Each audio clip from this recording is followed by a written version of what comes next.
Well, David Cameron and Barack Obama have declared their determination to complete the mission in Afghanistan. In a joint news conference in the Rose Garden of the White House, the two leaders confirmed troops would move to a support role next year before handing over complete responsibility to Afghan forces by the end of 2014. Earlier, the president declared that America and Britain were closer than they'd ever been. Prime Minister described the two countries as a United States of liberty and enterprise. Let's cross live now to our correspondent Matt Frei in Washington. Matt. Well, John, it was an extraordinary meeting between these two leaders, and at one stage it looked as if it might be overshadowed not just by the issue of Afghanistan, but also by the events in Afghanistan today. And one in particular, and that was at Camp Bastion, the British base, as Leon Panetta, the US Defense Secretary, was landing there. A man apparently drove a pickup truck onto the runway and then emerged from this truck in flames. So there were reports and fears at first that this might be some sort of terrorist revenge attack for the killing at the weekend of 16 Afghan civilians by a US soldier. But so far, no one in Washington or indeed in London is saying whether this was anything more serious than a case of very bad driving. And it certainly, John, did nothing to overshadow what could only be described as a love-in. The White House bathed in unseasonal warmth, flush with the promise of spring. Which relationship wouldn't feel special on a day like this? It wasn't officially a state visit. The Prime Minister isn't head of state. Let's go say hi to these guys. Hey, guys! But the hosts did all they could to make it feel like one, albeit a more relaxed version. David, we are chuffed to bits that you are here. And I'm looking forward to a great natter.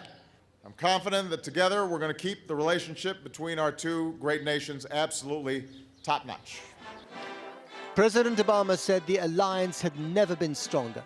Mr. Cameron went one better. We can be sure that in 50 years' time, an American president and a British Prime Minister will stand on this very spot, just as we do now. They will stand here as we do, for freedom and for enterprise.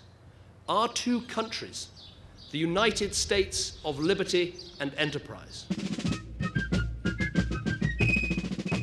Quite a claim in a setting where the walls bleat with warnings about too much intimacy between a British Prime Minister and an American President becoming more fatal attraction than love actually. After they went off to huddle over business in private, they emerged from the Oval Office to talk, amongst other things, about the most vexing issue of the day, Afghanistan, and why we're still there. It's still a very difficult situation. There are many challenges we have to overcome. The vast majority of terrorist plots that were affecting people in the UK, people in the US, came out of that country and that region. That's why we went in there. That's why we're there today.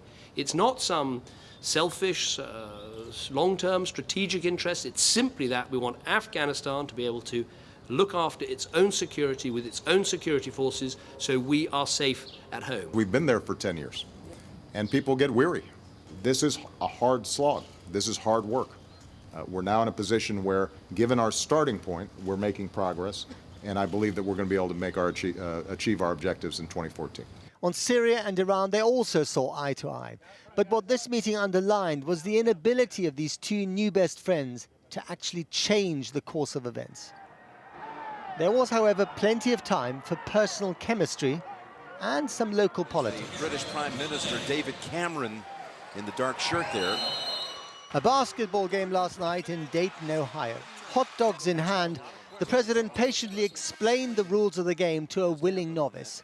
What's really significant is the location, because this swing state is one that Barack Obama needs to capture if he wants to get re-elected in November. Talk to me. This is your first time being at Very first time at a basketball game. What do you make of the experience so far? I'm enjoying it. It's fast. It's pretty fast and furious. It's hard to follow sometimes exactly who's done what wrong. And he's going to teach me cricket. Yeah. A prime minister as an election prop? These two clearly like each other. But the question once again is where this closeness will lead and with what sacrifices. After the game, the president was mobbed by supporters and his guest was left looking on from the wings. The special relationship, a mixture of promise with a hint of peril. So, Matt, shoulder to shoulder, if somewhat defensively, on Afghanistan. What about Syria? Also shoulder to shoulder, the Prime Minister gave what must be the most passionate condemnation that I've heard so far of the violence perpetrated by the Assad regime against its own people. And the President agreed wholeheartedly and then added this. He said that military planners were planning for any sort of contingency. He then went out of his way that they're no closer to a military option there, that they were trying to exhaust all the diplomatic options. But at the end of the day, if the diplomatic options at the UN, with the Russians and the Chinese on board, did not work, they might have to go to some sort of military option. It was an extraordinary statement in a day of what really can only be described as the most passionate diplomatic relationship I've ever seen between a British Prime Minister and an American President, and that includes the famous Colgate moment of George Bush and Tony Blair. And you have to ask yourself, John, what's in it for Obama? We know what's in it for David Cameron. What's in it for Obama? Perhaps it was just to kind of reassert this friendship. Perhaps it was as an election prop. But you also have to ask yourself, where, at the end of the day, is this going to lead both countries? Matt Frei in Washington. Kathy?